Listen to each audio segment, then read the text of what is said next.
ஒட்டுமொத்த உலகமும் எதிர்பார்த்து சர்வதேசமே காத்து கொண்டிருந்த 2 பேருக்கு இடையிலான சந்திப்புன்றது நடந்து முடிஞ்சிருக்கு. அமெரிக்க ஜனாதிபதி டொனால்ட் ட்ரம்புக்கும் ரஷ்ய ஜனாதிபதி விளாடிமிர் புட்டினுக்கும் இடையிலான சந்திப்பு பல நாட்களா பரபரப்பான ஒரு எதிர்பார்ப்பு ஏற்படுத்தி இருந்தது. அந்த பேச்சுவார்த்தை இப்போ நடந்து முடிஞ்சிருந்தாலும் கூட எந்த விதமான கடைசி தீர்மானம் இணக்கப்பாடு எதுவுமே கிடையாது. ஆனாலும் கூட இந்த சந்திப்புன்றது நேரடியாக மறைமுகமாக பல கதைகளை சொல்லுது, பல செய்திகளை வெளிப்படுத்துது. இந்த பேச்சுவார்த்தை வெற்றியா தோல்வியா என்று கேட்டால் அதை நாங்கள் எந்த கோணத்தில் இருந்து பார்க்குறோம்ன்றதை பொறுத்து இருக்கு. ஆனால் வெளியில இருந்து பார்க்குறவர்களுக்கு ரெண்டுக்கும் சம்பந்தம் இல்லாமல் நான் வெளியில இருந்து ஒரு பார்வையாளராக பார்க்குறேன் என்றவர்களை பொறுத்த வரைக்கும், என்னை பொறுத்த வரைக்கும் இந்த சந்திப்புன்றது ரஷ்ய ஜனாதிபதி விளாடிமிர் புட்டினுடைய வெற்றி என்றதுல எந்த விதமான மாற்று கருத்தும் கிடையாது. இந்த சந்திப்புல என்ன நடந்தது, அது வெளிப்படுத்துகிற செய்திகள் என்ன, இது ஏன் ரஷ்ய ஜனாதிபதியினுடைய வெற்றி என்றதை இந்த வீடியோவில் பார்க்க போகிறோம். விளக்கமாக பார்க்கலாம். வணக்கம், நான் கிருஷாந்த் ராஜன். அமெரிக்க ஜனாதிபதி டொனால்ட் ட்ரம்ப் ரஷ்ய ஜனாதிபதி விளாடிமிர் புட்டினை சந்திக்க போறார். அமெரிக்காவுக்கு சொந்தமான அலாஸ்காவில் ராணுவ தளத்தில் இந்த சந்திப்பு நடக்க இருக்கின்ற அறிவிப்பு வெளியானதிலிருந்தே இது மிகப்பெரிய ஒரு எதிர்பார்ப்பை ஏற்படுத்தி இருந்தது. இந்த தடவை ட்ரம்ப் எப்படியாவது சாதிப்பார்னு சொல்லி அவருடைய ஆதரவாளர்கள் பெரும்பாலும் எதிர்பார்த்தாங்க. அமெரிக்காவினுடைய ஜனாதிபதி ட்ரம்பினுடைய ஆதரவு ஊடகங்களில் கூட கடந்த ஒரு சில நாட்களில் அதிகம் பேசப்பட்ட விஷயம் என்று சொன்னால், ட்ரம்ப் எப்படியாவது இந்த தடவை சாதிப்பார், ஏதாவது ஒரு தீர்மானமாவது எடுக்கப்படும் என்ற மாதிரியான கதைகள் தான் அடிக்கடி சொல்லப்பட்டிருந்தது. இந்த இடம் தெரிவு செய்யப்பட்டது கூட ஒரு சர்ச்சை ஏற்படுத்தி இருந்தது. ஒரு சமாதான முயற்சி, அமைதி பேச்சுவார்த்தை எப்படி இராணுவ தளத்தில் நடத்தப்படலாம், இதுக்கு எப்படி புட்டின் சம்மதிச்சார் என்றது கூட ஒரு சர்ச்சையை ஏற்படுத்தி இருந்தது. அமெரிக்க ஜனாதிபதியினுடைய வேண்டுகோளை புட்டின் எப்படியா இருந்தாலும் ஏற்றுக்கொண்டிருந்தார். அந்த சந்திப்பு நடந்த இடத்துக்கு முதலாவது அமெரிக்க ஜனாதிபதி டொனால்ட் ட்ரம்பினுடைய விமானம் தரையிறங்கினாலும் கூட ஒரு சில நிமிஷங்கள் வரைக்கும் ட்ரம்ப் வெளியில வராம உள்ளேயே இருந்தார். என்ன சொன்னா, நான் முதல்ல வந்தேன், புட்டினுக்காக காத்து கொண்டிருந்தேன் என்ற மாதிரியான ஒரு பிம்பத்தை ஏற்படுத்துறதுக்கு அமெரிக்க ஜனாதிபதி டொனால்ட் ட்ரம்ப் விரும்பல என்று சொல்லியும் இதை நாங்கள் எடுத்துக்கொள்ள முடியும். இரண்டாவது அந்த இடத்துக்கு வந்தது ரஷ்ய ஜனாதிபதி விளாடிமிர் புட்டினுடைய விமானம். அந்த விமானமும் தரையிறங்கினதுக்கு பிறகு 2 பேரும் ஒரே சந்தர்ப்பத்தில் கீழிறங்கி 2 பேருக்கும் விரிக்கப்பட்டிருந்த செங்கம்பளத்தில் நடந்து வர்றாங்க.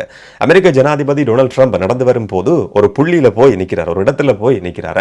அந்த இடத்துல அவர் நின்றதுக்கு பின்னால பல காரணங்கள் இருக்க முடியும். 2 நாடுகளினுடைய அரச தலைவர்களை சந்திக்கிறாங்கன்னு சொன்னா சாதாரணமான ஒரு நடைமுறை, ஒரு புரோட்டோகால் இருக்கும். ஆனா இந்த மாதிரியான புரோட்டோகாலை எல்லாம் அமெரிக்க ஜனாதிபதி டொனால்ட் ட்ரம்ப் அதை கரிசனை கொள்றதே கிடையாது, அதை பெருசா கண்டுகொள்றதும் கிடையாது. தனக்கு எது விருப்பமானதோ அதை செய்யக்கூடிய ஒரு நபர் தான் டொனால்ட் ட்ரம்ப்ன்றது நம்ம எல்லாருக்கும் நல்லா தெரியும்.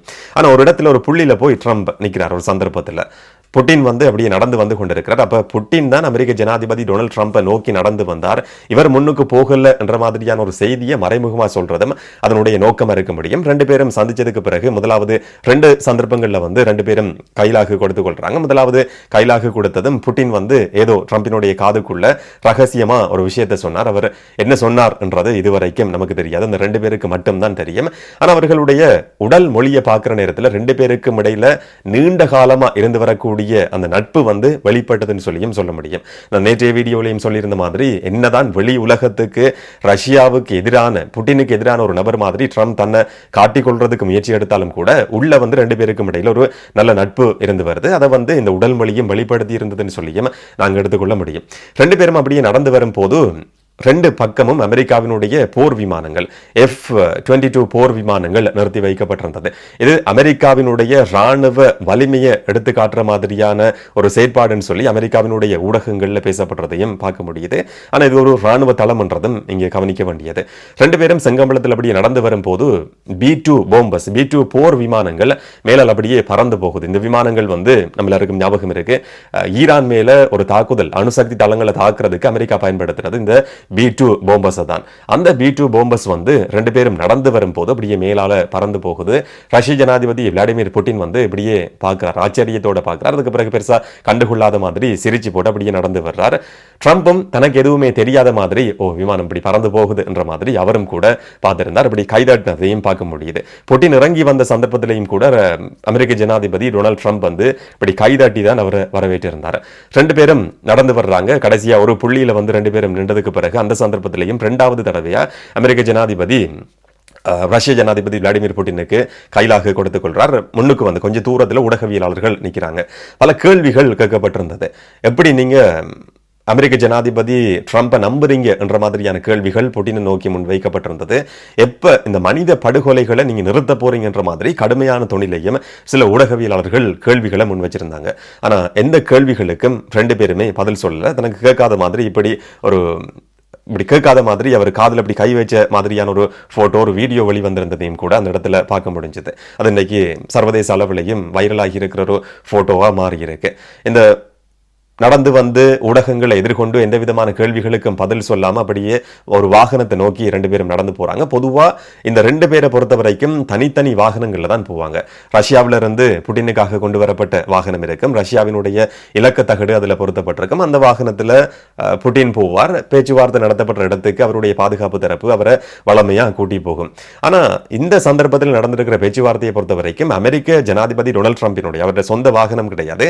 அமெரிக்க ஜனாதிபதிக்கான வாகனத்துல லிமோசின்ல வந்து ட்ரம்ப் புட்டினை கூப்பிடுறார். வந்து என்னுடைய கார்ல ஏறுங்கன்னு சொல்லி கூப்பிட்டதுக்கு பிறகு புட்டினும் அதுல ஏறி ரெண்டு பேருமே ஒரே கார்ல பயணம் செய்து கொண்டிருக்கிறாங்க. ரெண்டு பேரும் எந்த மொழியில பேசியிருப்பாங்க? ரஷ்ய ஜனாதிபதி விளாடிமிர் புட்டினுக்கு இங்கிலீஷ் தெரியாது என்ற மாதிரி ட்ரம்புக்கு எதிரான அமெரிக்க ஊடகங்கள் இன்னைக்கு பல கதைகள் பேசப்பட்டு வர்றதையும் பார்க்க முடியுது. ஆனா ரஷ்ய ஜனாதிபதி விளாடிமிர் புட்டினை பொறுத்த வரைக்கும் இதுக்கு முதல்ல ஒரு சில இடங்கள்ல கூட சர்வதேச அரங்குல இங்கிலீஷ்லையும் உரையாற்றி இருக்கிறார். தன்னுடைய மொழிபெயர்ப்பாளர்கள் விடுற தவற கூட திருத்தக்கூடிய அளவுக்கு அவருக்கு இங்கிலீஷ் தெரியும் என்ற செய்திகளும் ரஷ்ய ஊடகங்கள் இன்றைக்கு பேசப்படுறதையும் பார்க்க முடியுது. இந்த ரெண்டு பேருக்கும் இடையிலான சந்திப்பு வந்து 1-to-1, ரெண்டு பேரும் தனியே சந்திச்சு பேச்சுவார்த்தை நடத்துவாங்க. இது ஒரு ரகசியமான சந்திப்பு. வெளி உலகத்துக்கு தெரிஞ்சாலும் ரெண்டு பேரும் உள்ள பேச போற விஷயங்கள் வந்து ரகசியமா இருக்கும் என்ற மாதிரி தான் அதிகம் பேசப்பட்டிருந்தது. ஆனா 3 பேர் இதுல கலந்து கொள்றாங்க. இங்கே பக்கம் அமெரிக்கா சார்பா 3 பேர், ரஷ்யா சார்பா 3 பேர் கலந்து கொண்டு ஒரு சிலர் கலந்து கொண்ட ஒரு பேச்சுவார்த்தையா சந்திப்பா இது அமைஞ்சிருந்தது. ஆனா அமெரிக்க ஜனாதிபதி ட்ரம்பும் விளாடிமிர் புட்டினும் தன்னுடைய அமெரிக்க ஜனாதிபதியினுடைய வாகனத்துல லிமோசின்ல பயணம் செய்த சந்தர்ப்பத்தில் வந்து ஒரு சில நிமிஷங்கள் ரெண்டு பேரும் தனியே கதைக்கிறதுக்கான சந்தர்ப்பத்தையும் அது ஏற்படுத்தி இருந்தது. அந்த இடத்துலையும் எதை கதைச்சாங்கன்றது இதுவரைக்கும் தெரியாது. அவங்களுக்கும் அந்த வாகனத்தில் இருந்த சாரதிக்கும் அந்த மற்ற பாதுகாப்பு அதிகாரிக்கும் மட்டும்தான் அது தெரியும். வெளியில வந்ததுக்கு பிறகு அந்த வாகனத்தில் ஏறி அந்த இடத்துக்கு போனதுக்கு பிறகு பேச்சுவார்த்தை நடத்தப்படுது. எதிர்பார்த்ததை விட முன்கூட்டியே பேச்சுவார்த்தை முடிஞ்சது. ஒரு சில மணித்தியாலங்கள் இந்த பேச்சுவார்த்தை நீடிக்கும் சொல்லி எதிர்பார்க்கப்பட்டிருந்தாலும் கூட 3 மணித்தியாலங்களுக்குள்ள இந்த பேச்சுவார்த்தை முடிவுக்கு வந்திருந்தது. பல மணித்தியாலங்கள் நடக்கும் சொல்லி எதிர்பார்க்கப்பட்டிருந்தது. இந்த பேச்சுவார்த்தையில பேசப்பட்ட விஷயங்கள் சம்பந்தமா அதுக்கு பிறகு நடத்தப்பட்ட ஊடக சந்திப்பில், அது ஊடக சந்திப்பா என்றது ஒரு மிகப்பெரிய கேள்வியா இன்றைக்கு சர்வதேச ஊடகங்கள்ல பேசப்பட்டு வருது. உள்ள ஒரு பேச்சுவார்த்தை நடக்குது. ரெண்டு பேரும் போடப்பட்டிருந்த மேடையில வந்து இதெல்லாம் நாங்கள் எதிர்பார்க்கிறோம், இதெல்லாம் பேசப்பட்டிருக்குன்னு சொல்லி மறைமுகமான சில தகவல்களை மட்டும் வெளிப்படுத்தி இருந்தாங்க. ஊடகவியலாளர்கள் அந்த இடத்துல இருந்தாலும் கூட, ஊடக சந்திப்பு மாதிரி காட்டப்பட்டிருந்தாலும் கூட, ஊடகவியலாளர்கள் எழுப்பின எந்த ஒரு கேள்விக்குமே ட்ரம்போ இல்லாட்டி புட்டினோ பதில் சொல்லலன்றதும் கவனிக்கப்பட வேண்டியது. ரெண்டு பேரும் அந்த இடத்துல இருந்து அப்படியே இறங்கி போனதையும் பார்க்க முடிஞ்சது. இந்த பேச்சுவார்த்தை சம்பந்தமா ரெண்டு பேரும் உரையாற்ற நேரத்தில் மறைமுகமான சில விஷயங்களை தான் சொல்லியிருக்கிறாங்க. ஒரு முன்னேற்றகரமான பேச்சுவார்த்தை, அடுத்த கட்டமான பேச்சுவார்த்தைகள் நடத்தப்படும், நாங்கள் சமாதானத்தை விரும்புகிறோம், இந்த போரை முடிவுக்கு கொண்டு வர்றதுக்கான ஒரு முதல் படியில நாங்கள் காலடி எடுத்து வச்சிருக்கிறோம், இது ஒரு ஆரம்ப புள்ளி என்ற மாதிரி ரெண்டு பேருடைய பேச்சிலையும் ரெண்டு பேருடைய உரையினுடைய சாராம்சமா பார்க்கிற நேரத்தில் அதுதான் அமைஞ்சிருந்தது. ஆனா உள்ள பேசப்பட்ட விஷயங்கள் இதுதான் என்றதை பற்றின வெளிப்படையான எந்த ஒரு கருத்தும் சொல்லப்படல. அமெரிக்க ஜனாதிபதி ட்ரம்ப் சொல்றாரு, இது முதல் கட்ட பேச்சுவார்த்தை, எதிர்வரும் நாட்கள்ல வந்து இல்லாட்டி எதிர்காலத்துல நாங்க திரும்பவும் சந்திச்சு பேச்சுவார்த்தை நடத்துறதுக்கு தயாரா இருக்கிறோம் சொல்லி புட்டினுக்கு நன்றி சொல்லும் போது புட்டின் இங்கிலீஷ்ல சொல்லியிருந்தார்ன்றதும் கவனிக்கப்பட வேண்டியது.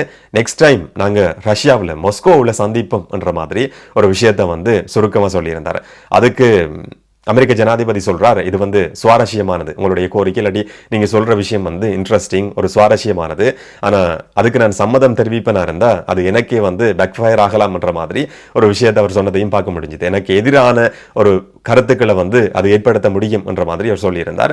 நாங்கள் எங்க சந்திப்போம் என்றதையும் தாண்டி அடுத்த கட்ட பேச்சுவார்த்தை கட்டாயம் நடத்தப்படும் என்றதுக்கான ஒரு கிரீன் சிக்னலையும் அமெரிக்க ஜனாதிபதி டொனால்ட் ட்ரம்பும் கொடுத்திருக்கிறார். ரெண்டு பேரும் வந்து அடுத்த கட்ட பேச்சுவார்த்தைக்கு சம்மதம் தெரிவிச்சிருக்கிறாங்கன்னு சொல்லியும் பார்க்க முடியும். அப்ப இது எதை வெளிப்படுத்தது என்று கேட்டா, உள்ள நடந்த பேச்சுவார்த்தையில வந்து சாதகமான சில தீர்மானங்கள் எடுக்கப்பட்டிருக்கு. ரெண்டு பேருக்கும் இடையில பெரும்பாலும் எந்த விதமான முரண்பாடும் இல்லாத ஒரு நட்புறவோடு நடந்திருக்கிற சந்திப்பு பேச்சுவார்த்தை சொல்லியும் பார்க்க முடியும். அதை பல இடங்கள்ல வந்து அந்த உடல் மொழியும் கூட வெளிப்படுத்தி இருக்கு.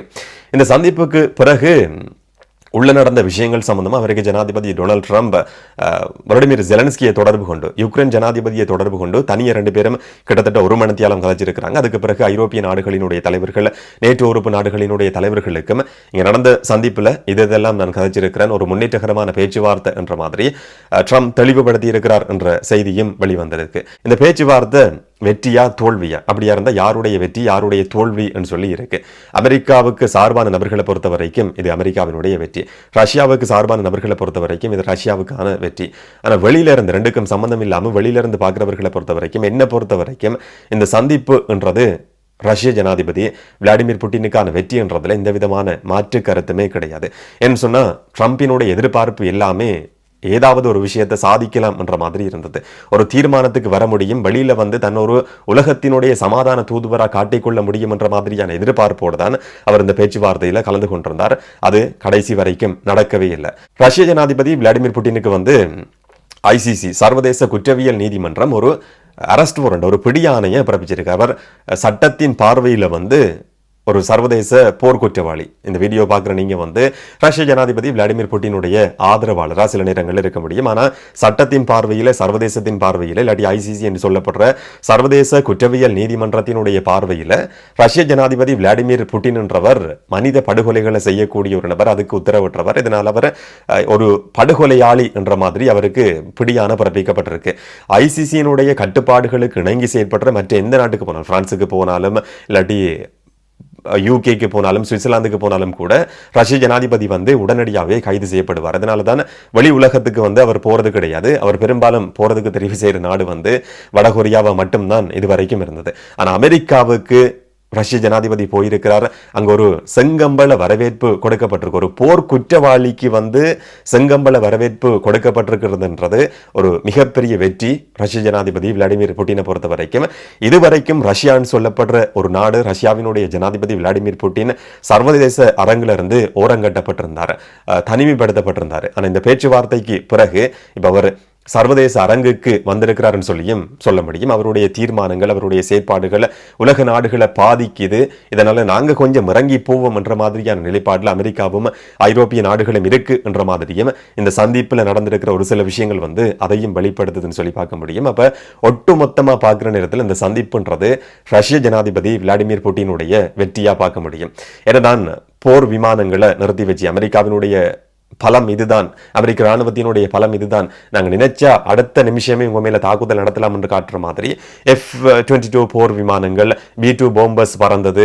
அமெரிக்க ஜனாதிபதி டொனால்ட் ட்ரம்ப் வந்து எப்படியாவது கட்டுப்படுத்தலாம் சொல்லி எதிர்பார்த்திருந்தாலும் கூட அதுக்கு எதுவுமே அடிபணியாம அவருடைய நிலைப்பாட்டில் ரஷ்ய ஜனாதிபதி விளாடிமிர் புட்டின் உறுதியா இருந்தார் சொல்லியும் பார்க்க முடியும். ஆனா விளாடிமிர் புட்டினை பொறுத்த வரைக்கும் ஒரு அசௌகரியமான சம்பவம் இங்க நடந்ததுன்னு சொன்னா, அவருடைய 25 வருஷ அரசியலை பொறுத்த வரைக்கும், இல்லாட்டி ஜனாதிபதி என்ற பதவியில இருந்த இந்த 25 வருஷங்களை பொறுத்த வரைக்கும் அவர் ஊடகங்களை வந்து இந்த மாதிரி நேரடியாக எதிர்கொண்டது கிடையாது. நேரடியாக எதிர்கொண்டிருக்கிறாரு. அதுவும் ரஷ்யாவுக்கு சார்பான ஊடகவியலாளர்கள் மட்டும்தான் பெரும்பாலும் அதுல கலந்து கொண்டிருப்பாங்க. ஆனா இந்த சந்தர்ப்பத்தை பொறுத்த வரைக்கும் அமெரிக்காவினுடைய ஊடகங்கள், அது ட்ரம்பினுடைய ஆதரவு ஊடகங்களாக இருக்க முடியும், ட்ரம்புக்கு எதிரான ஊடகங்களாக இருக்க முடியும், ரஷ்யாவுக்கு சார்பான ஒரு சில ஊடகங்களும் அங்கே வந்திருந்தது. ஆனால் ரஷ்யாவுக்கு எதிரான ஊடகங்கள் கூட அங்கே சில கேள்விகளை கேட்டதையும் பார்க்க முடிஞ்சது. அந்த எந்த ஒரு கேள்விக்கும் அவர் பதில் சொல்லலைன்றதும் இதில் கவனிக்கப்பட வேண்டிய ஒரு முக்கியமான விஷயம்.